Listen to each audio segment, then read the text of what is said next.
VGM music. When it's a man originary, oh Arachi, let a one in Lewa to them, Kuriku Pisa, Musakar no Pisa, Buddha Isikuna, Doksaka Takatisa, Kuya Harare, Chitabrema Gitare, Bakarari Mokare, Botikia, Shipatare, Asi, Takara Batkashi, Nini Pisa, Chava Ingo, Nakutima Pisa, Baiti Vakapinda, Topinda, Vakabuda, Tobuda, Kushika, Tave, Kusimvisisa,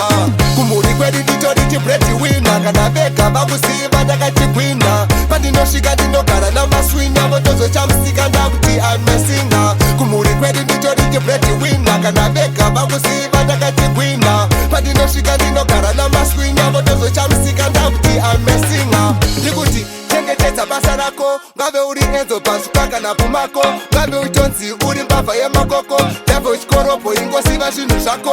Chindu Chesa Choka Mugu Shingirira, Maripo Varukunyara, Bible Tigirira, Asno Kutako Marita Kango Shingirira, Tiliku Jachesi Yako Tiliku Digitira, Kumuri Kwedi Ditoriti Pretty Winner, Kanabeka, Babusi, Badakati Winner, Padino Shigadino Karanama Swinga, Motozo Chamsika, Nabuti, I'm messing up. Kumuri Kwedi Ditoriti Pretty Winner, Kanabeka, Babusi, Badakati Winner, Padino Shigadino Karanama Swinga, Motozo Chamsika, Nabuti, I'm messing up. Kurikupisa, Musakar no Pisa, Buddha Isikuna, Doksaka Takatisa, Kuya Harare, Chitabrema Gitare, Bakarari Mokare, Botikia, Shipatare, Asi, Takara Batkashi, Nini Pisa, Chava Ingo, Nakutima Pisa, Baiti Vakapinda, Topinda, Vakabuda, Tobuda, Kushika, Tave, Kusimvisisa,